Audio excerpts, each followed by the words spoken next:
How's it going, everybody? Welcome back to the Crew First Culture podcast. This is Jeremy, and thank you very much for spending some time with us today. Really excited about the conversation today. It's kind of been something that's been on the back burner for several months, and looking forward to digging into it finally. So, with me currently is my friend Marc Aloan. How you doing, Marc? Hey, good man. Happy to be here again. And we had Sergi scheduled. He's got a couple errands to run, and so hopefully at some point he'll pop in as well and add in his opinions to the conversation too. But to just kind of get going on it for those that don't know Marc, go ahead and tell a little bit about yourself, and we'll jump into it. Yeah, so nobody from nowhere, like most everybody else you hear from. I work in South Carolina. I'm a captain, been in the fire service since 2001. So coming up on a lot of those anniversaries that are supposed to make a difference as far as tenure. But, I think I just learned more and more all the things Oh yeah. I didn't know. And uh, I know I enjoy the work. I've got a little blog slash Facebook presence called The Fire Inside. I've been writing about fire service culture and development and leadership for probably the better part of 6 years now. I've been fortunate to be going around the country for that same time period, teaching some classes, meeting people, networking, and just keeping my flame for the fire service going. It's awesome. And just to pitch Marc a little bit, when I first got started, I've had him on my podcast before, so we've talked a lot about everything. But when I first got started, it just somehow I've luckily found some of his stuff, and it really spoke to me in a way that I needed to hear it. So if you have not kind of read or heard anything from him, definitely go check his stuff out. Definitely a good writer and put some good content out. But anyway, Appreciate it.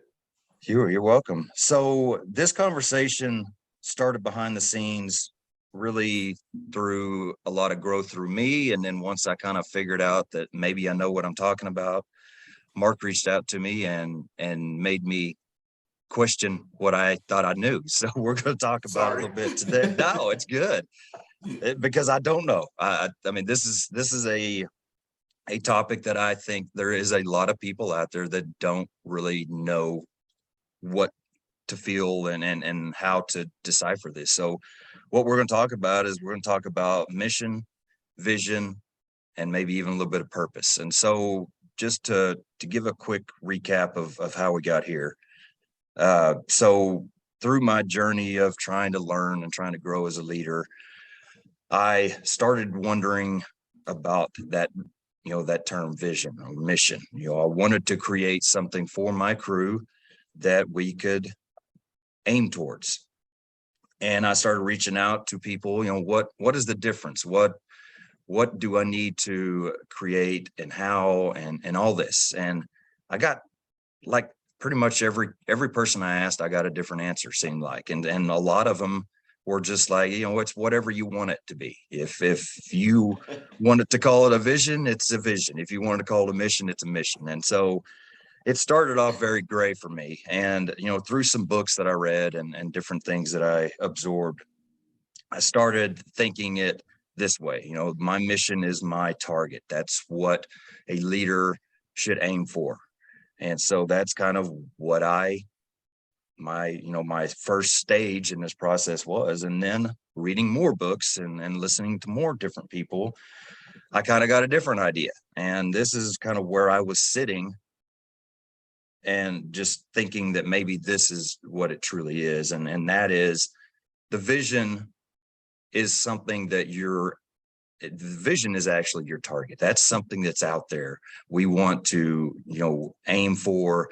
That's the perfect picture of a culture that I want.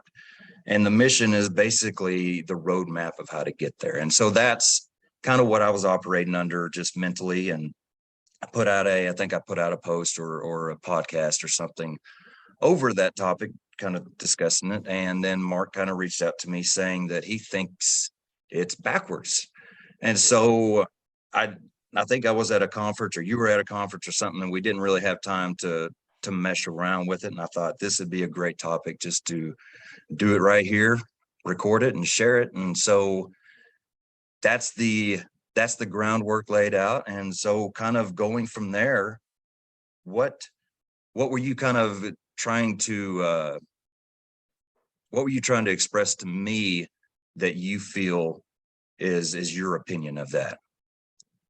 Yeah, so I wish I could tell you where I picked this up, because this is definitely not original content by any means, right? And I think it's actually probably more a combination of formal education, getting into that organizational leadership stuff in school, and then also talking to leaders around the country that have done far more than I'll ever dream of doing in the fire service. But when you think about the mission, most departments these days, and I say most, sadly not all, but most departments have a mission statement.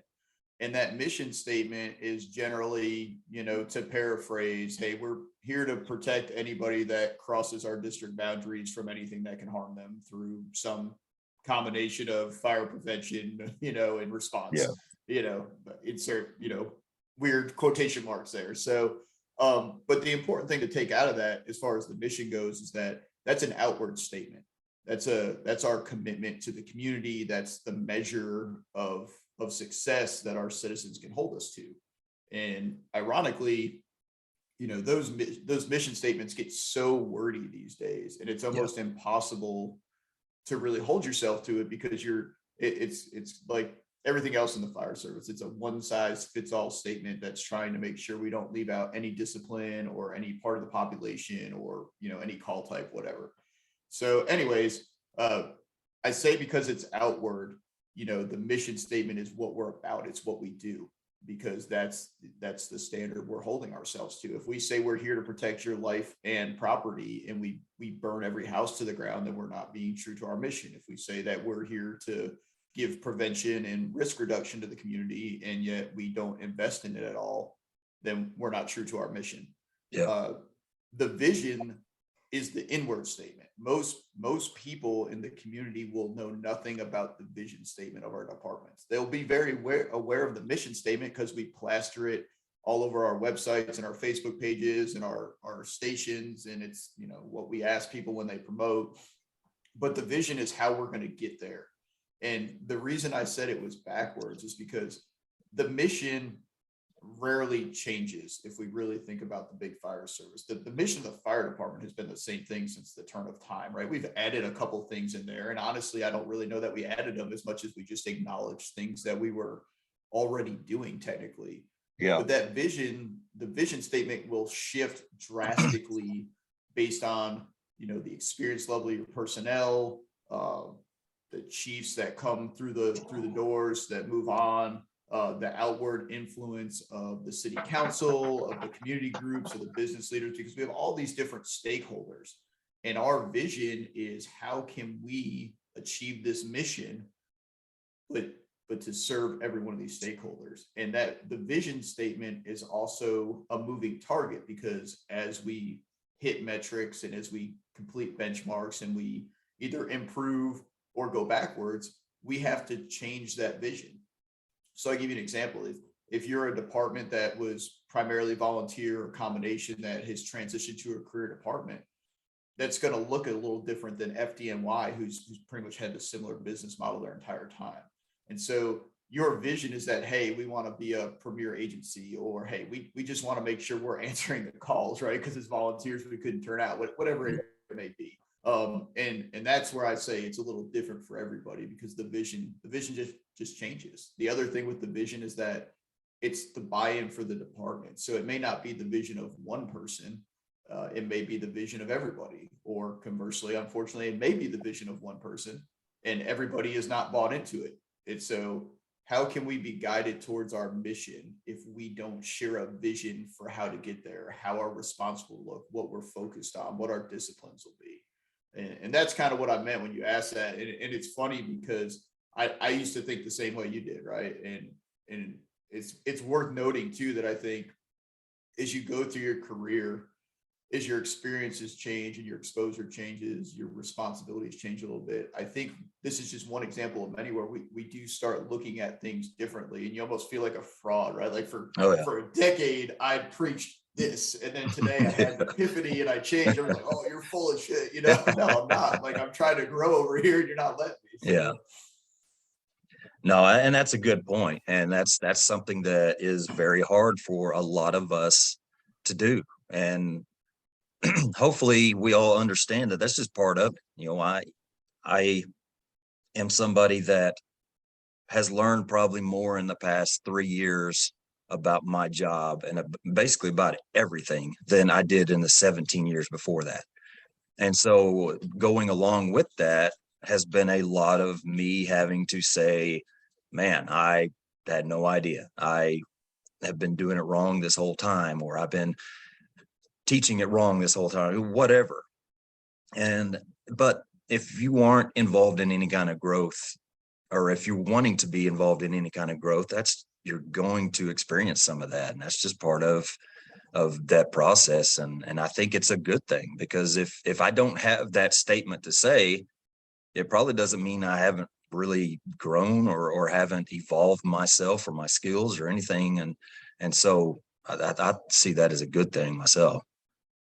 Yeah. And I think another analogy you could use with this too is, the mission is, if you take it on a personal level, right? The mission is you're going to go to work, right? You have a job description and a writing assignment. So that's your mission for the day, right? That's the standards you're going to be held to. That's what you're responsible for. I think responsibility is a great way to describe mission. And maybe we're tasked with it. Maybe we've volunteered ourselves to cover this discipline or this call type, but that's our responsibilities. But as far as your career goes, to go with the theme of growth, is that I bet that you didn't vision being a company officer on your first day on the job, or maybe you did, but you didn't, your path for getting there was a little different. Maybe your department was a little different then. It's funny, the more I travel, I've found out that there's a good number of chief officers that never intended to be chief officers.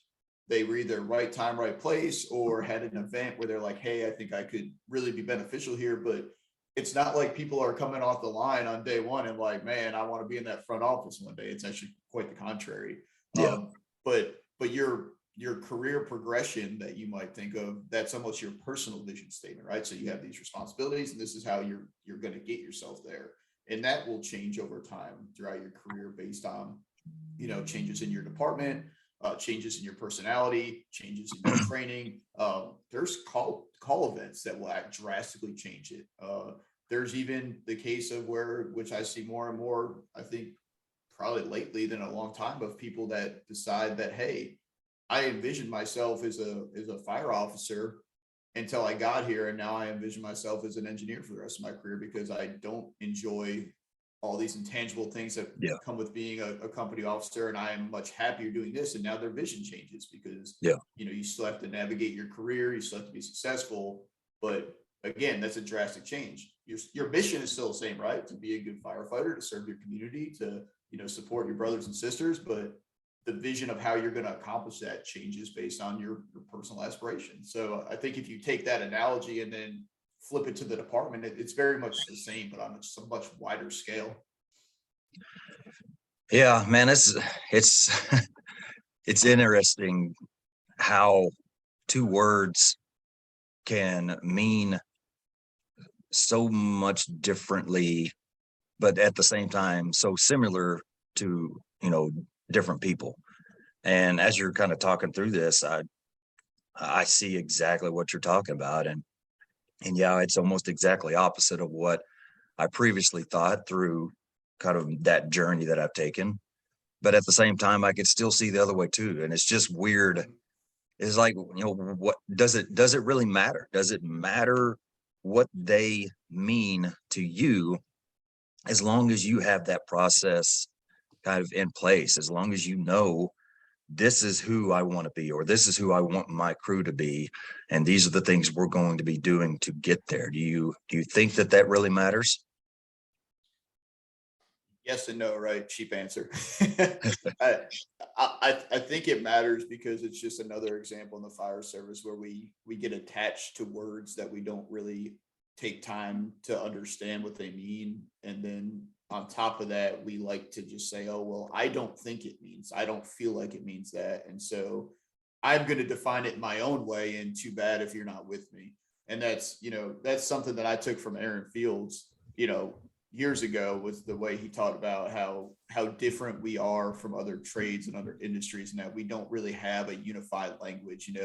A 220-volt outlet is a 220-volt outlet in, Los Angeles and New York City, whereas a tanker is a completely different situation in the fire service. And so from that aspect, I say it does matter, because how can we be unified as a profession when we continue to find, like, I'm going to say stupid, it's not a stupid topic, right? But these seemingly insignificant things that continue to cause, unintentional division, where, oh, well, it's my way or your way.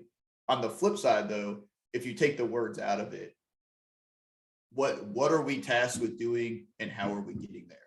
Those are all words we can understand. They don't rhyme, right? They're not similar. They're just, it's two ideas. And that's the concept of mission and vision, however you want to slice it, is that you are tasked with responsibilities to your community.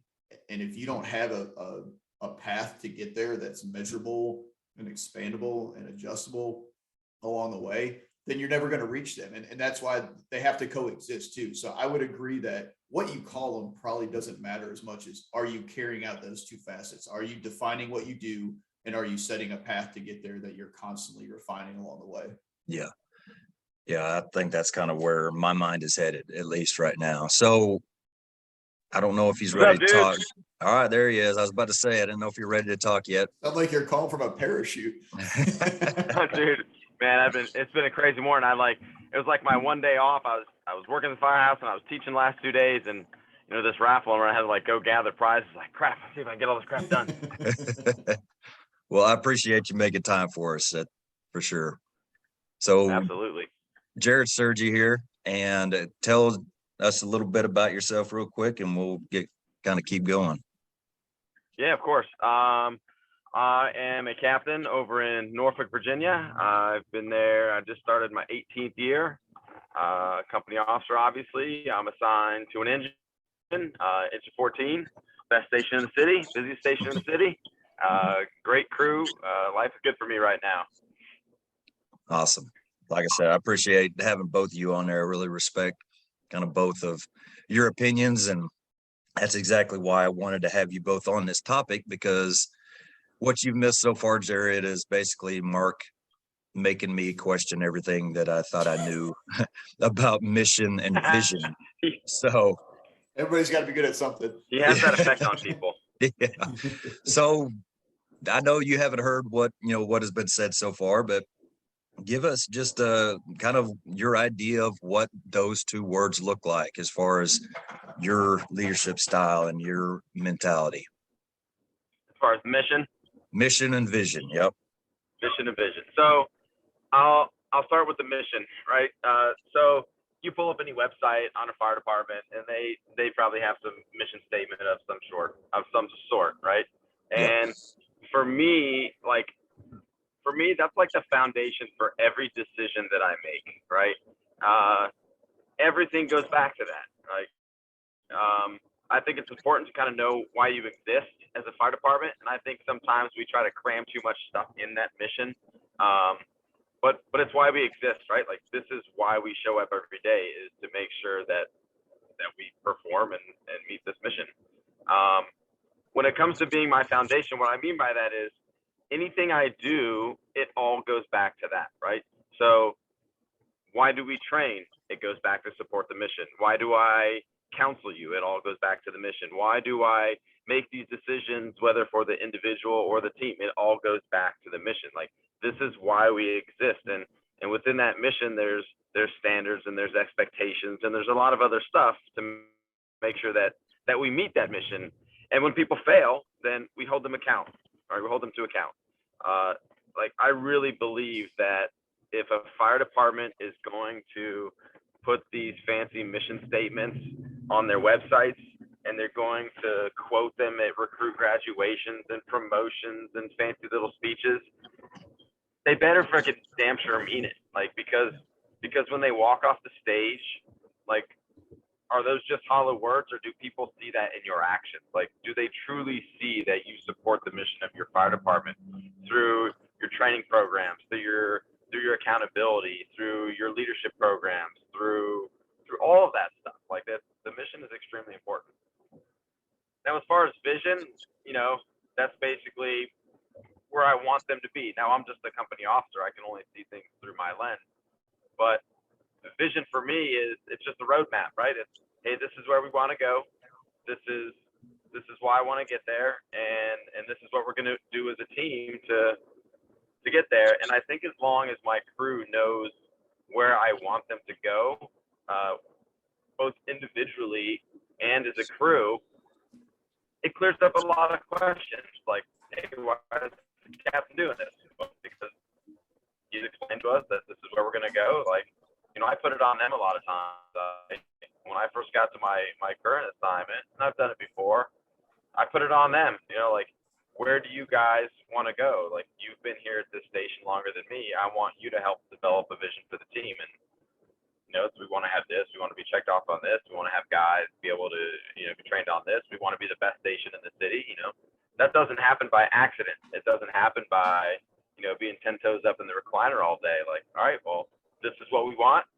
We've created a vision for ourselves. We know where we want to go, and we're going to work hard to get there. And I think a company officer or anybody in a management or a leadership position that can eloquently explain their vision and how they're going to get there and why we should get there is going to be successful.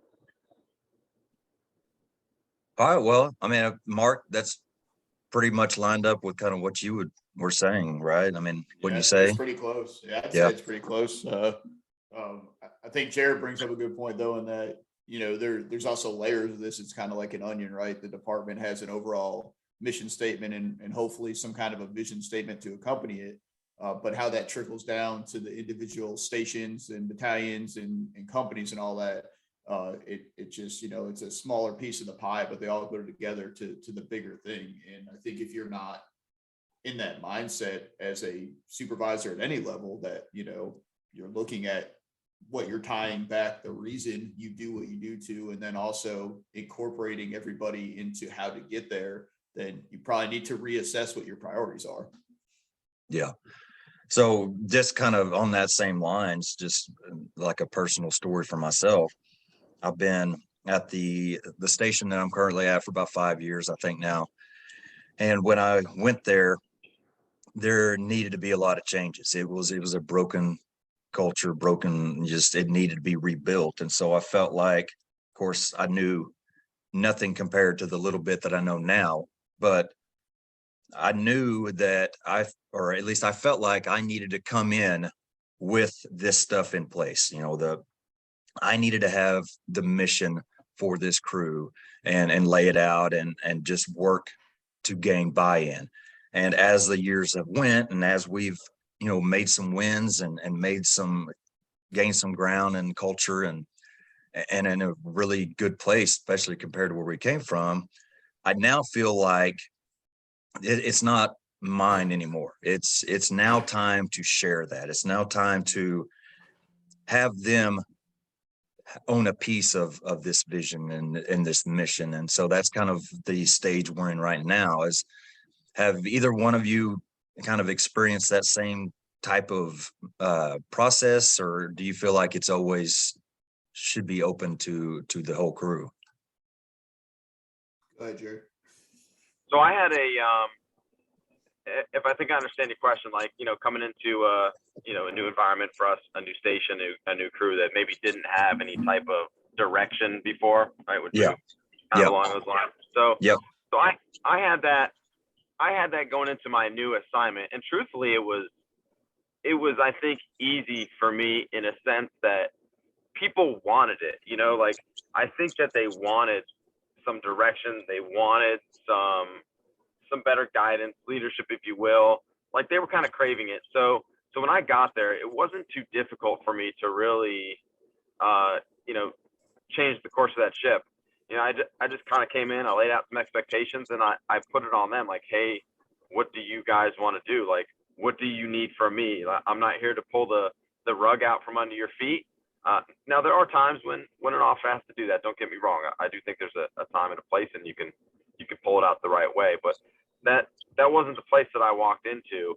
And now I'm an optimist. You know, I'm a half glass full guy, but I think people want to. I think they want to go somewhere and they want to work for a place where they can look to the horizon and say, all right, well, what the hell am I doing here? Like, I'm showing up every day, but what's in it for me? Like, in a good way. Like, what's in it for me? What's in it for the team? Like, why should I come here and listen to this knucklehead every day I come to the firehouse? And I think if you go in there and you lay out expectations, you lay out a plan or a vision for your crew, and you tie everything back to that mission. Again, hey, this is why we're doing these things.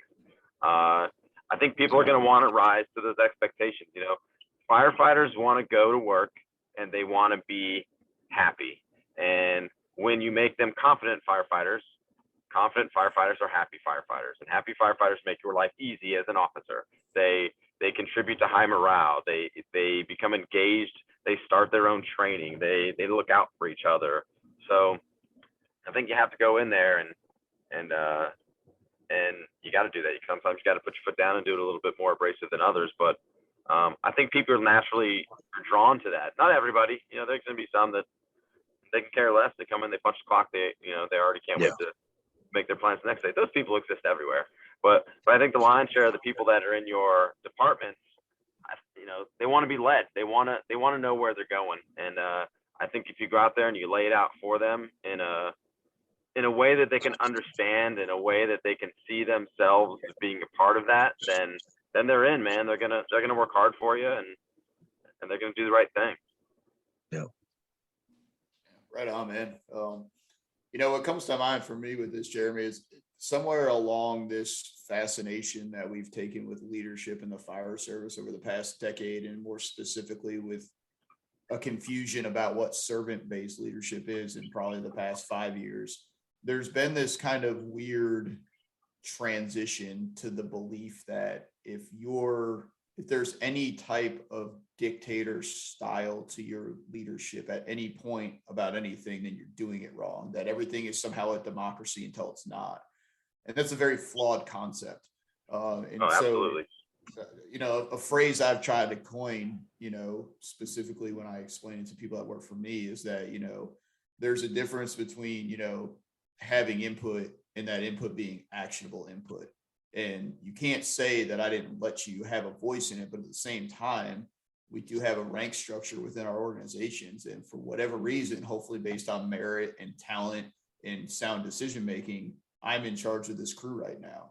And so while I am open to your suggestions, at the end of the day, it is ultimately up to me, because when things go bad, I am ultimately responsible for it. And so I think that as a chief officer or any type of officer in the fire department at any level, you are responsible for basically analyzing how the department's overall mission fits into your little specific part of that, you know, big machine. And then you are responsible for setting the vision for the people that work for you and how to get there. So kind of like Jarrod said, right? Like, you need to get that buy-in. But at the same time, people want to be led. So I'll give you a great non-fire service example. I've been coaching youth soccer for the past, 5 years, my daughter's teams. And so our team this year is actually more talented than they realize, but they don't play like it. So we got blown out like 2 games ago, like 10-1. It was something embarrassing. And so, I'm usually pretty nice. They're 11 and 10-year-old girls, right? You got to be careful. It's a weird time in their life. You're trying to build their self-esteem. You're trying to teach them how to, follow the rules and discipline and teamwork and all that stuff. And so I'm usually a pretty laid back coach until I'm not. And I sat them down before the next game and I said, look, I don't know about you, but it's a lot more fun when you're having good results. And I'm not saying you can't have fun playing in a losing effort, but there's different times to have a nice coach and there's different times to have a mean coach, and you're going to get a very different coach today. And I was so stern with them for the first time since we've, been together in this team for a couple of weeks, and their eyes, their faces just like, oh my God, who's this scary guy? Right. But their effort in that game was phenomenal. It was night and day. And so to speak to Jarrod's point, right? Like, sometimes you got to put your foot down. And that's if we can fix one thing about the fire service right now, to me, it's that whole, like, we have servant leadership on one corner, and then we have this whole buddy to boss concept. And it's like neither. It's just like everybody has a freaking job to do. So just focus on getting everybody to do their job. Stop trying to do their job. Stop letting them try to do yours, and produce results and move on. And that's to me how you join these things together. Yeah. Yeah, I think there's servant leadership is good, right? Like I largely believe that, but I think it's kind of overcorrecting, where kind of like Mark said, like there's times where as a company officer, it's like, no, like this is what we're doing. Like, and I believe, and he can correct me if I'm wrong, but servant leadership is important, and it's a nice concept, but when it overcorrects, I think it could lead to insubordination. I think it could lead to, like this, kind of like Mark mentioned, like, well, why aren't you listening to me? Like, you're the boss, like, I'm the employee, I guess, if you will. Like, you guys march on about servant leadership, like you're supposed to listen to me. It's like, no, I'm supposed to consider what you say, and I'll try to listen to what you say. And if it's realistic and it's practical and makes sense, it's good for the team, like all those things are great. But there's going to be times where it's not. And just because I listen to you doesn't mean that we're going to do every single thing that you say. Like at some point, I think leaders and managers have to put their foot down, and that might come off as sounding really, really mean and insensitive. And I don't mean it that way. But I think servant leadership has to be tempered. And if it's not, then I think people in leadership positions they'll end up losing their ability to lead. Well, and so to your point, Jarrod, too, servant leadership is a confused concept. Servant leadership it has nothing to do with input from the crew. It's about a leadership style that focuses on giving your people what they need to be successful. And sometimes that's a hard ass, and sometimes that's a shoulder to cry on. It has nothing to do with their input.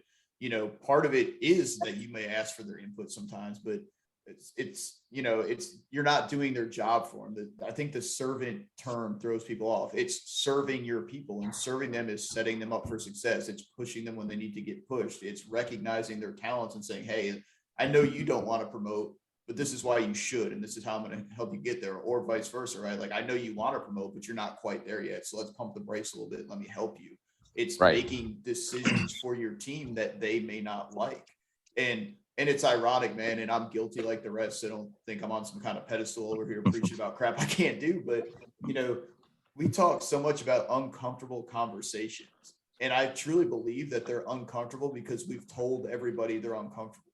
Like, I waste more time trying to prep for, like, if I'm going to sit Jeremy down, I'm like trying to think of like all the ways he's going to spin this thing, because, I need him to make sure that his air pack's full in the morning. And so I'll stew about it for like 24 hours before we go to work. And I finally, okay, man, we're going to talk. It's the right time. It's not confrontational. It's in a neutral place. Hey, man, like, I've noticed your air pack has been running out early, and I glanced at it the other day and it's low. Like, you really need to feed it, fill it up, for your family and for yourself and for the crew. And Jeremy just looks at me and says, I know, I'll do better.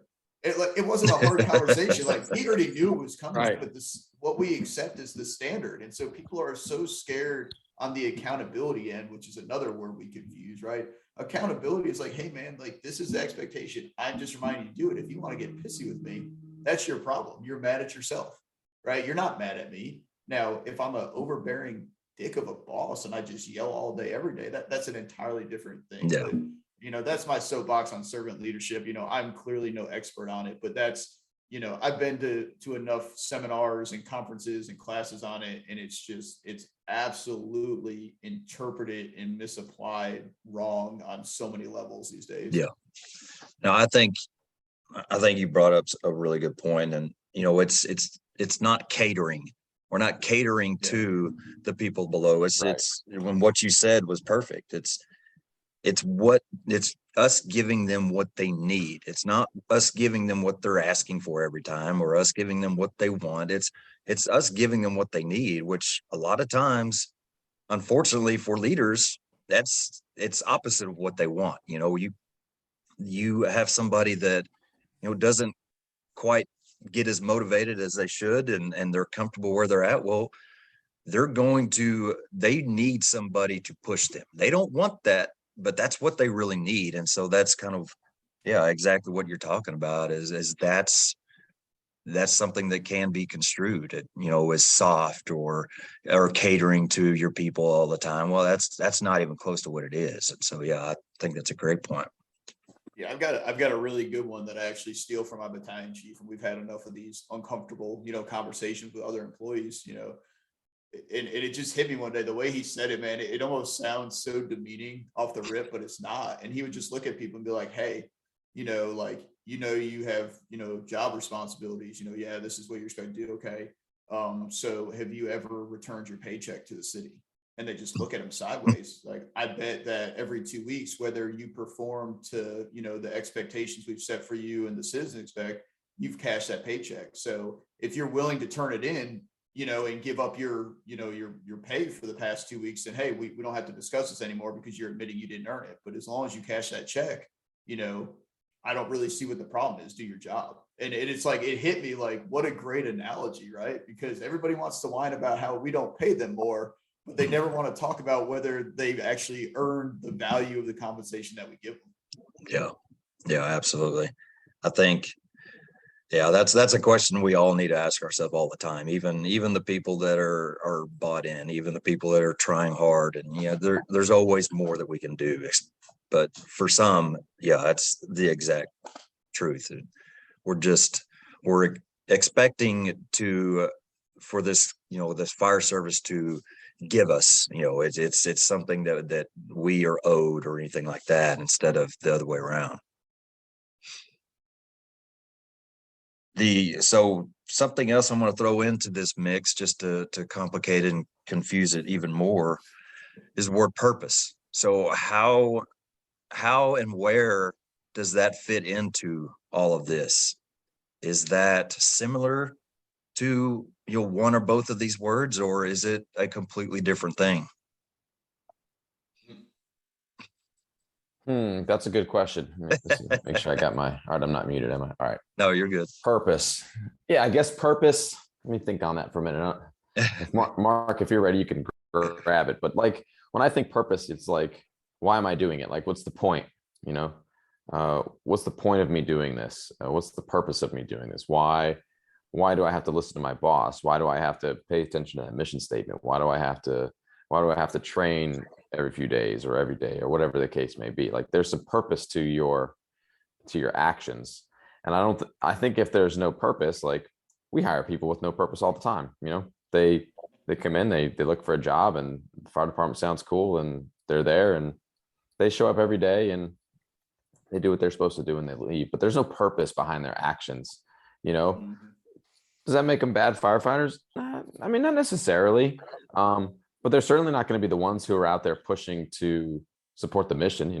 Going back to that, they're not going to be the ones out there that are pushing for new projects in the department. They're not going to be the ones that are trying to improve your response policies or your operational policies, or maybe even your administrative policies, because they have no purpose. Certainly not in the fire service sense. Like, they may have other things in their life that they do have purpose, and that's great. That's awesome. But we're talking about the fire department, right? And for me, and I don't know if eventually I'll snap out of it, but I'm a guy who comes to work. It's like, I have purpose. I know why I'm doing this. I love this profession. I want to go out there. I want to serve the public. I want to support the mission. I want to engage in training. I want to support the organization. And I don't think it's unreasonable to ask for people that show up to my job to do the same. Like to engage and find that purpose. And some people find it eventually. They get around the right crews, they get around the right officers, and they find reason and meaning in their work and purpose in it. And it makes sense to them. Like, it kind of all comes together. Like, hey, this is why we're doing this. I'm doing it to support the mission. There's purpose. There's a reason for why I'm doing these things. And I'm going to support the team. I'm going to support the organization. And there's people who just won't. Yeah. So I'm going to disclaimer this with that this aha moment that I'm having may just be a result of a gross imbalance of sleep and caffeine that I'm on this morning. So if it's crazy, let me know. But I almost feel like purpose is, if you add mission and vision together, that becomes purpose, right? It's It's what you're going after and why you're doing it. Maybe we'll be famous one day because we just came up with a concept that throw out the mission statement, throw out the vision statement. Let's just have a purpose statement. Jeremy, we'll ride Mark's coattails. Hey, I I'm trying to get to the bottom of this myself. So if he comes up with something easier, that's fine with Hey, me. I'm all about That's easy, man. I'm not about acronyms, about the acronyms, right? But that's what I feel like purpose is, because like listen to Jarrod talk, that's exactly what he's talking about, right? Like, why are we doing this? Well, on the mission side, we're doing it because we told the community we said we would. And on the vision side, well, why are we doing this? Because this is how we get to being there. And so that's your purpose. Another point to hit on what Jarrod said too is that, I think part of our issue as we go down trying to chase down mission and vision is that we have this unrealistic expectation that everybody every day is going to be 100% bought in. And again, to Jarrod's point, you can have some really squared away firefighters that don't give a shit about the fire department. Like, they enjoy the work, Right. They enjoy hanging out. They're actually stupid talented at the work, but they have literally no desire to be a leader. They have no desire to make policy. They have no desire to get outside the status quo. I mean, if you told them tomorrow that, hey, like, I know you're really good with this 1 3/4 line, but we're actually transitioning to using baseball bats to beat the fire to death, they would be like, cool, let me get that bat. I'm in there, whatever you need, Cap. Right. No thought like and you need those people in your organization. And too often we go after them. What we should be going after is the ones that actually work against the organization and against the grain, trying to bring people down, which is a much smaller demographic of the fire department. Because while you may not have the purpose that the fire department has for the job, as long as you're doing what you're told, right, you're producing outcomes and good. It's the people that their purpose actually goes against our purpose, right? They're selfish, they're self-centered, they're trying to make everything about themselves. They don't care about the outcome, right? There's some ulterior motive there, whether it's a paycheck or glory or ego, whatever. Those are the people we should be trying to knock out, right? But again, so that's where the imbalance came in. So back to the original point, purpose to me, if you combine mission and vision, it would be an equation, right? Mission plus vision equals purpose, individually, organizationally. And that's great. I honestly, I've expressed it several times just in this, less than an hour. Vision and mission are a little muddy and murky and unclear to me, which I think that's a pretty good. I think there's a lot of people out there that feel the same way. But the word purpose, I feel like that word is very clear. It's why I'm here. I am here for a purpose, and this is the purpose that I'm here for. And of course, that's going to be different for everybody. Everybody is here for a different reason. Everybody was given different gifts and different opportunities, but we all have a purpose. And so that to me is very clear. And even if I am kind of unclear on what exactly the cemented terms of a vision or a mission are, I know what my purpose is, or at least I know that I need to find it if I don't know. I need to find a purpose of what I'm doing and why I'm doing it. So I think that to me is just an easier way for me to kind of aim towards it. I'm drifting towards that word just because it's easier for me to comprehend. I like it, man. And I don't think it has to be anything grand, it doesn't have to be anything grand. Like, I think when people hear words like mission and vision and purpose, it's like, oh, like I have to chase this big fish, right? Like, if you're a firefighter on the back of an engine company, you have one purpose. I mean, you have maybe a little bit more, and I'm exaggerating that, but you have one, like, your purpose is to step off that truck with an 1 3/4 line and just beat the living hell out of that structure fire. Like, you should just be a good engine company firefighter, right? Like, you're assigned to a rescue company as a firefighter. Your purpose is to show up, tie like 27 million different knots, get on rope. I mean, confined, like, that's you, man. That's your purpose, because you're a little sliver of that pie. And if everybody just kind of looked like micro sometimes instead of macro, I think we'd be better off. Like, they just like, dude, stop looking too far. Like, you're right here. You're in this position. This is your purpose. Like, just be awesome at it. Like, just focus right there.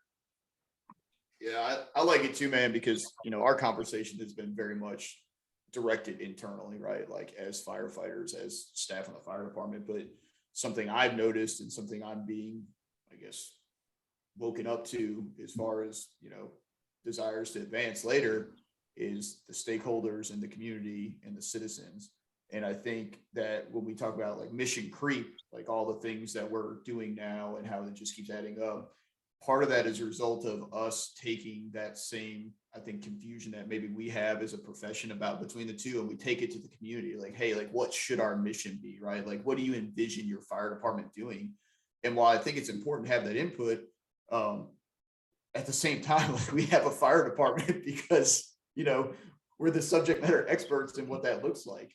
And purpose to me almost becomes an educational opportunity to meld those two things together. Because if I go to the community and have a meeting and say, hey, what do you expect for your fire department? What should our mission be? You're going to get 3,000 different answers based on individual needs.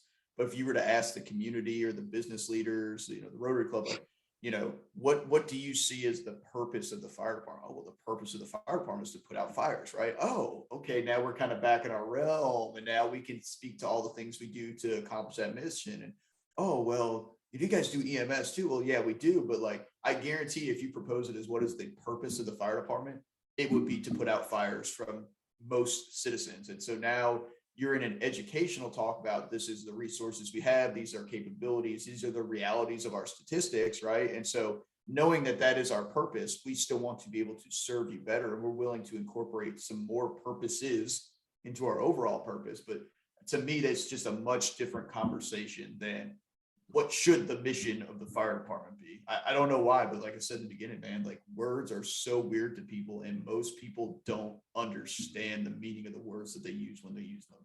Yep. Absolutely. You got anything else on that, Jarrod? No, brother, I don't think I do. I think that, both of you have brought up little pieces of this, but my department several years back, they, with a chief that we no longer have, they paid, I don't know how much money to have these consultants come in, and we had representatives from, all the ranks and all this, and had a big meeting, and they came up with our mission and our vision, and they put these things on big framed things that we hung up all the stations. And it was like you've talked about, it was so wordy that nobody ever, there's no way that you would ever remember any of this stuff or really absorb any of it. And now literally they're all in storage rooms. Of course we've had, a change in leadership at the top. So I don't know if that has to do with most of it or what, but these framed nice mission statements are shoved in the back of storage closets everywhere. And so now they're replaced with nothing, so what is it now? I don't even honestly know. And so kind of what have you seen that it's, the discrepancies of having either a confusing mission, vision, or just something that is so ridiculous that nobody's going to ever absorb it? What are the negative outcomes that come from that? So I think I don't pin a lot of things on a fire chief. There's a lot of things I don't think the fire chief has the responsibility to do that trickles down to the line. But I think one thing is he is solely responsible, or she is solely responsible for that mission, right? And there's nothing. That's just my opinion. There's nothing worse than a 27-year-old MBA graduate coming and telling an experienced fire department how to run their department and design their mission statement.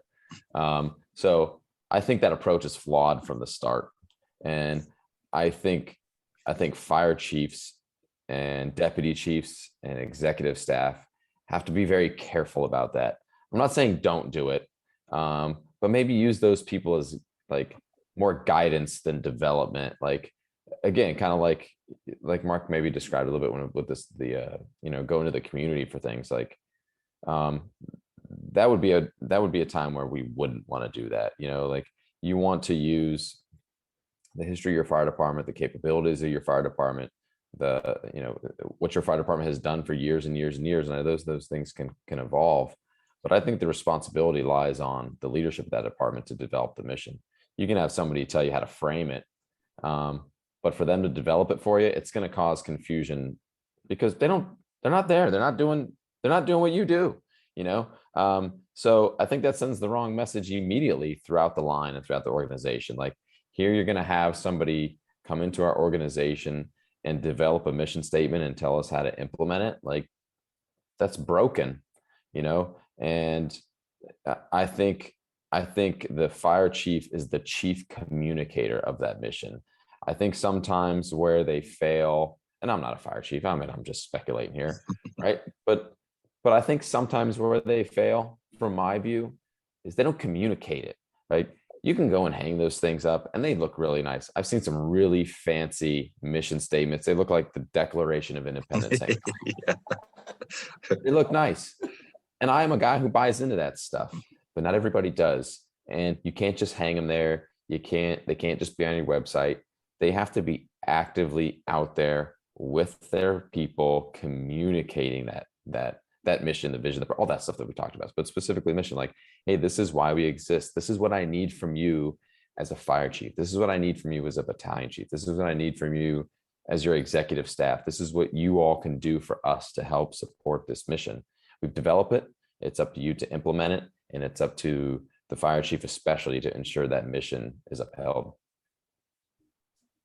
Yeah, man, I agree. And I offer the same caveat, right? Like, I'm not a fire chief. I speak from the view of somebody though that has worked for a few fire chiefs now, right? And there's common themes of various topics. But to me, it almost reflects how your organization will act. The more complicated the mission statement, the more disjointed and complex operations become, because you're just trying to do all these things. And I know most people that will recite it because you have to for promotion, and literally don't have any values to anything in it. They're just regurgitating because that's what they were told to do. Yeah. I'm not going to knock consultants, man. I really think there's a time and a place, because at some point we have to get outside of ourselves to a concerned third party who doesn't have the blinders we have, right? Firefighters are very protective of various things in our traditions and our cultures that aren't always in the best interest of our purpose, but we like them and they make us happy, so we stick with it. And that's the value to me of bringing in a consultant as a piece of the bigger pie. However, these are the same people that think that my motivation can be bought with a water bottle with a logo on it and a pizza party at age 38, right? No, I just want to have the tools to do my job, be left the hell alone, right? I want to have motivated people, good people, policies, equipment, things that, allow me to do my job. And so I think from that aspect, it's flawed. I would rather have, as I get older, I'm more of a core value guy. I would rather have impactful words or phrases around my station that offer meaning. I like the signs that I see the guys have say, expect fire, expect victims, right? No one's coming, it's up to us. Like, not Harvard graduate level, language, right? I'm wordy when I write. Like, you don't want Marc Aloan writing your mission statement, because it's going to be from Webster's dictionary and half your staff's not going to have the vocabulary to understand it. Right? I'm not saying it because we're stupid. I'm saying because I get stupid wordy when I write on an educational level. But you understand what expect fire means, right? You understand what no one's coming means. You understand just looking at the word them on the way out the door to the bay, right? And these are little things where people will gawk at them and they'll laugh. They'll say this is stupid, but they'll catch you, right? Like, sometimes those things just kind of catch you. If you want to frame something in your fire station, why don't you frame some pictures of the firefighters doing work and reminders of why we're there, that we're not there to sit in a recliner. We're not there to balance the books from our yard business, right? We're not there to wash our personal cars. We may be able to do all those things, but stop framing these giant, catchy corporate things. This is a blue collar job. You can have white collar direction with it, right? But it's a blue collar job. Let your blue collar guys be blue collar. Now, maybe in the administrative setting, having that mission statement is a good reminder, because hell, that's why you exist as admin, right? That's why you exist. But at the company level, man, let your company level guys be company level guys. Not everybody needs to play fire chief, right? And that's where I kind of stand with it. I would like to see more personality of the old in our firehouses. Stop trying to make them so there's a word for it, but prison-like, right? Like there's a Sterile. Yeah, Sterile, yeah, like- sanitized. Yeah. like, yeah, Santa, great. Like, but we're so like, why would you be worried about the public? First of all, the public's coming in your firehouse, right? Like they're not expecting to walk into an operating room. I think most people have a stereotype of firefighters that were a little rough around the edges. So I don't think they're gonna be surprised. Now you don't need nasty, offensive stuff on the walls, right? But it's weird to me that we live in a time where we have so many people at high levels of government that think showing a picture of somebody's car wrecked or house on fire is offensive and rude and a violation of privacy, while the media is doing the same thing, right? But when it comes from the fire department, it's messed up. So we got to get over that. You know, you should have pictures of fire in your district as reminders of both the good things you've done and the bad things you've done, but more importantly of being a firefighter. And that's, you know, that's where I would like to get away from the mission statements. The other caveat to this is that for every 17 line mission statement, there's a department that is not doing any of the things that they're claiming to do in it, but hiding behind it when it comes time for the budget talks, you know, and that's just real talk, man. I'm not trying to be negative. I'm not trying to be a jerk. I just, it's like a policy manual, right? If I have 3,000 pages of policies, how could I possibly enforce them? Because I can't even remember them all. Like, make something that fits the bill, but make it the proper serving size for the audience that you're going after. Yeah, absolutely. I mean, it's a great conversation and probably just go round and round forever over what we're talking about and kind of different opinions and everything. And I've loved it. I think what I would like to touch on as we kind of get towards wrapping up is, you know, you both discussed, and you're not fire chiefs. I'm not a fire chief. We've discussed about kind of that department level, how importance and all that. What I feel like would add a lot of value to people out there is kind of maybe gearing and aiming towards that newer company officer, or even a company officer that doesn't really know much about this conversation. And, you know, somebody coming in that, what do they need to kind of be prepared for in this area? What do they need to kind of have in mind or have in place? Is it best to have it in writing so that, you know, it's easily kind of looked at through your crew? Just some tips from both of you, your company officers, you've been for a while, of what you've learned, kind of the process that you've been through, and what you feel is important for a younger officer coming in.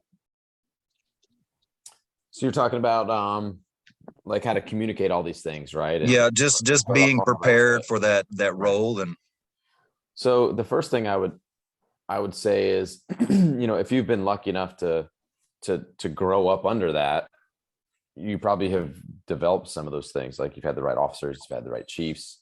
So you're going to get that kind of early, but not everybody has that, right? So I think if you don't have that, and hopefully you're aware of that, you seek out somebody who has it, right?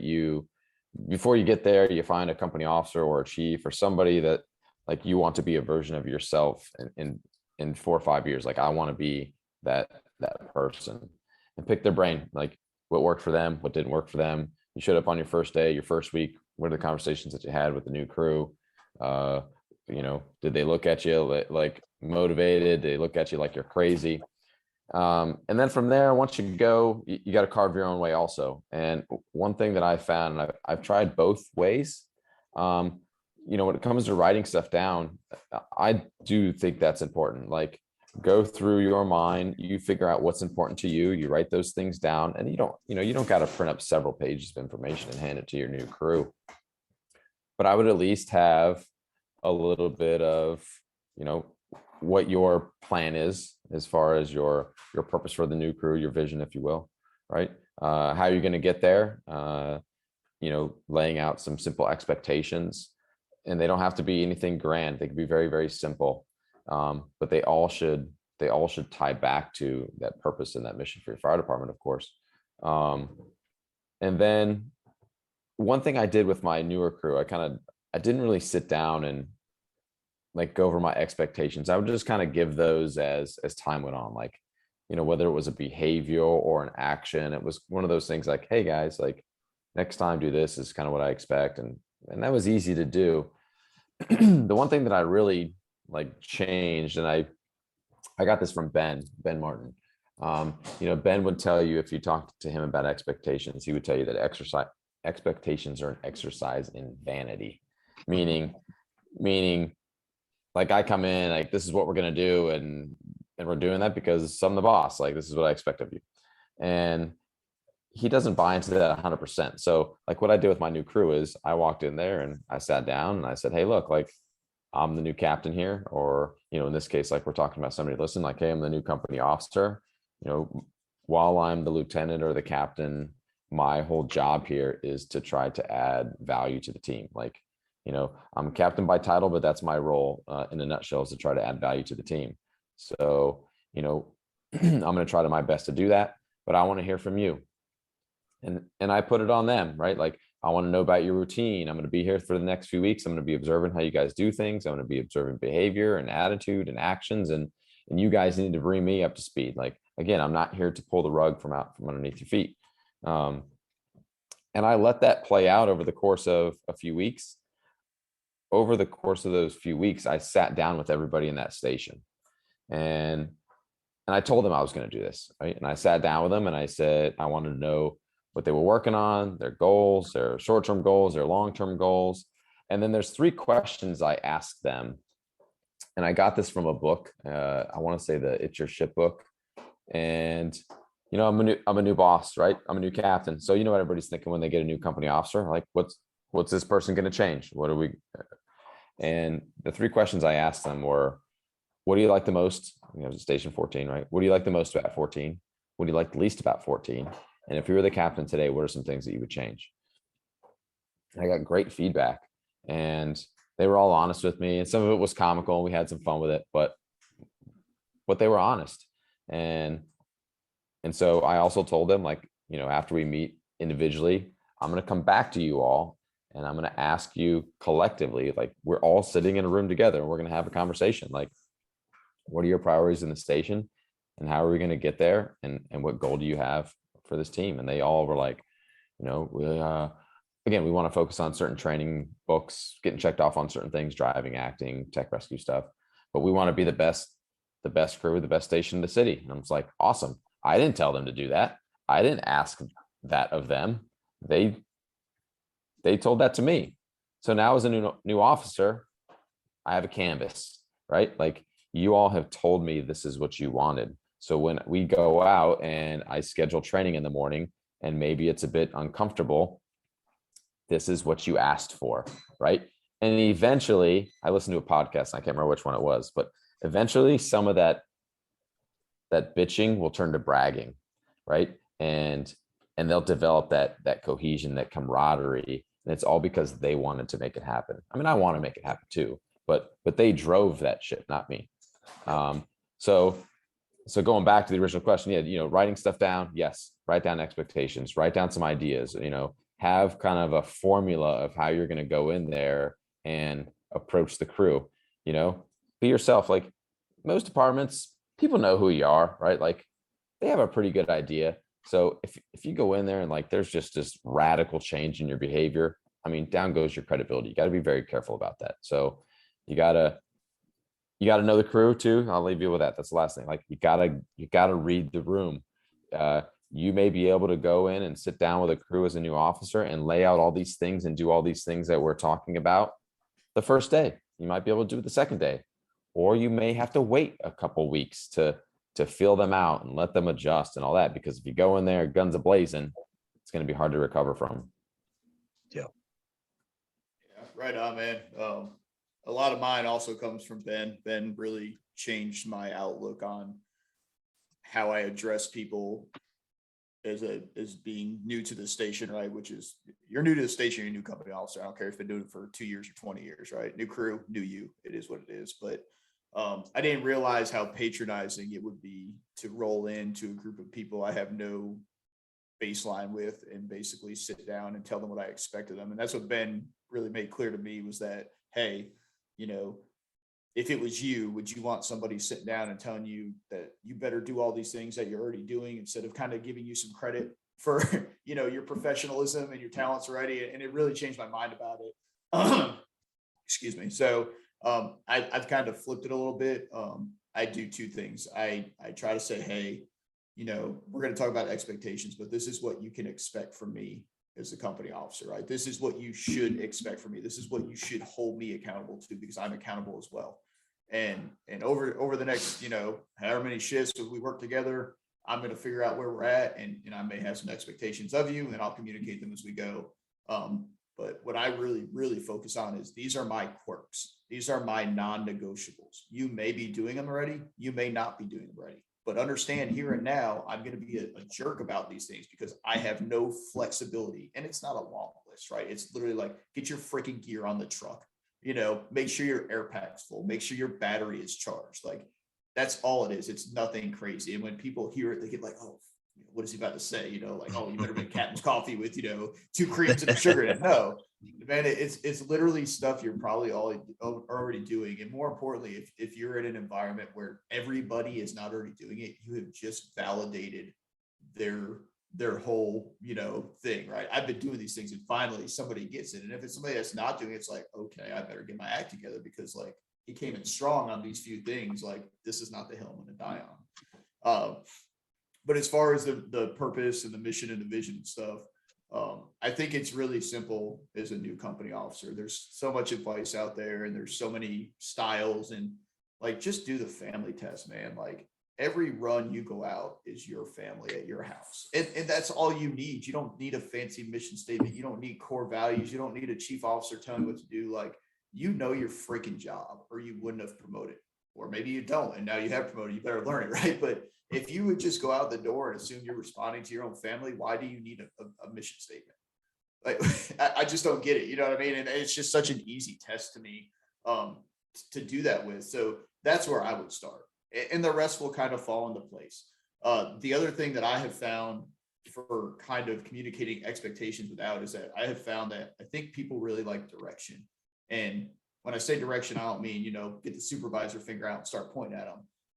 Writing assignments are such an easy victory for expectations, with the caveat of like, hey, in lieu of something changing, right? Like, I know I can't tell you everything we're going to do at a structure fire, everything we're doing a cardiac arrest, and don't just make it for one person, right? I included myself on mine. I have, I broke down, like, I think I use like the inverse codes, right? The 6 or 7 major call types that we go to. And like, hey, if we're dispatched for this is what the officer's responsible for. This is what the officer should be carrying off the truck, because I should be held accountable too, right? If I tell them that I'm going to bring the suction on a med call and we get in there, we don't have it. Cap, you drop the ball. Yeah, I need to do better. But all the way down the list, the engineer, the firefighter, and now if nothing else, we at least have a continuity of equipment. Everybody has a place. And more importantly, somebody can put their eyes on stuff and say, hey, either I was supposed to grab this, or he was, it's still here, it's not here, like something is amiss. And so with that goes back to the mission, right? The mission is already accomplishing it because we've sat out a plan before we even turned the wheel. And that's it. As far as being new as a company officer, I think it's a very tightrope balance of, being firm, but being humble. Because it's really easy to get walked on as a new company officer. You have to remember you're new. You're technically a probie all over again. You're in a new position as a new, technically a new employee in that position. So lean on the senior people in your house, even lean on the new guys, lean on everybody, right? Yeah. But be firm enough to where you don't seem weak and second guessing, make the decision, but be willing to come back later and say, hey guys, like, let's talk about this. Okay. Yes, I made that decision. You guys kind of said it wasn't the right one. I made it anyway. You're right. It wasn't the right one. This is what we've learned from it, and we're going to move on. And now you're showing that I'm not scared to make the decision, but I'm also smart enough to realize, hey, maybe this wasn't the right course of action. And that ties back into the vision and the mission too, because now I'm showing you that, our decisions have to lead to accomplishing the mission. And also now our vision as a group has changed because we're starting to meld together. And then, obviously the longer you work together, the easier it gets, and you'll eventually find a rhythm and you'll start gelling, and then everybody will get transferred and you'll start over again. Yes, that's right. Absolutely. No, that's great, man. Both of you, that's some really, really great insight for everybody, but especially for those, experiencing that role change. And man, that it as being somebody who's done it, and obviously both of you have too, it can be a very difficult, very awkward, very maybe even overwhelming spot to be put in. So that's great. I think the only thing that I would add to that is just maintaining the mindset of being okay with being flexible. You do have these things that are non-negotiables, but what I've learned is, as I've grown, as I've learned, as I've absorbed different material, and just as I change, it, things change with it.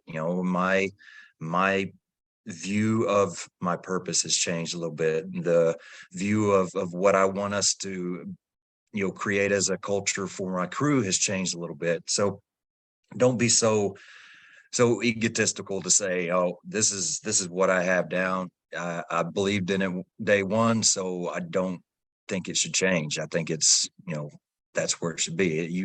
You got to be okay with changing and growing and kind of learning as you go. Well, I think we got pretty close to covering what we could on this one. Do you guys have anything kind of to close up with? I can't think of anything else. It's easy to talk about the silver lining stuff, right? Like we've been talking about rolling into good crews and crews that'll listen, and Yeah, and you're not always going to get that. Yeah. You're going to get people to come in, like we're like kids, right? Firefighters. It's like, well, dad let us do this for a long time. Let's see if mom's going to let us do it too. And so like, I can remember I had a crew, it didn't last for very long, but I was different from the previous captain, right? So we would do things, or I would say things, and it was always like, well, Captain X didn't make us do this, or that's not how Captain X did things around here. And it was like, look, I don't care. Like, I'm not Captain X. So I think that if you're not to be going in there and being a total jerk, and you're doing things for the right reasons, and you're treating people respectfully, you got to be able to put your foot down as a new officer, especially with a senior crew, because they're going to try to mow you over, and you got to stand your ground. And I know this sounds really, again, maybe a little bit abrasive to say, but I truly believe in it. Like sometimes you're going to have to go in there as a new officer with a crew, and you're going to have to go in there and piss in a corner and mark your territory. And that's just the facts. And you can do it the right way. You temper the way you do it, but you can't go in there and be a pushover either, because the crew, not only will there fail to be cohesion, but they'll lose all respect for you as an officer. So you have to go through those growing pains, because you're going to get them. You're going to have them. If you haven't, then I'm sure it's coming eventually. But you got to know that it's normal, and like, hey, this too shall pass kind of thing. And just latch into the important things and don't sweat some of the small stuff, Yep. Yeah, I agree. I think my thing I would take just from this whole conversation is I really like the theme of purpose over everything else. And I think it's a much more digestible goal for everybody, from the brand new firefighter to the fire chief. And if you just would ask yourself what is your purpose? Like, why are we here today? It's pretty much the same every day, right? But like, why are we here? And it's what we're doing today, reflective of that. I think we make this job way more complicated than it needs to be more times than not. And it's that whole keep it simple, stupid thing, that would go a very long way to me. Maybe your department has a mission statement, maybe it has a vision statement, maybe it has neither of those. But the important thing is that as an individual, to be thinking about these things and guiding your actions with them, and it'll be contagious. And even if it's not, at least somebody on the roster is thinking about those things. And when somebody starts asking you why you're doing the things you're doing, you'll have a reason, and that opens up a conversation. And now they're thinking about it, and that's the goal, right? That's smart. Being smart is about thinking about things and not just, there's a time to be a robot on the fire ground. There's a time not to be. And if you want to create thinking firefighters, it starts with asking yourself these questions before you go out the door. It's good stuff. Well, I appreciate your time, guys. I know both of you are very busy and definitely enjoy this. And thank you very much for taking a little bit of time to talk about this stuff. Before we go, anybody that's looking for more content from you or wanted to get a hold of you, give everybody information that you want to give out. Easiest way to find me is social media, right? You can jump on Facebook, find me on Facebook. You can go to the Trial by Fire website. You can hit up my personal Facebook page. Shoot me an email. You can shoot me a message, shoot me an email. My email is simple, just my first and last name, jarrodsergi@gmail.com. And that's probably the easiest way to get a hold of me. Yeah, I'm the same. Social media for me, it's the Fire Inside page is, I think, the actual, address on Facebook, but it's just the Fire Inside. If you find the Kool-Aid Man, you probably found me. Claim to fame, right? Registered trademark by whatever brand, by the way. But no, that's just the easiest way. I have a website and stuff too. It's all linked off the Facebook page. That's just, I'm old, and that's the easiest platform for me to navigate. So that's kind of what I'm sticking with. But that, or you could just track Jarrod down. He'll find me and give me an excuse to talk to him.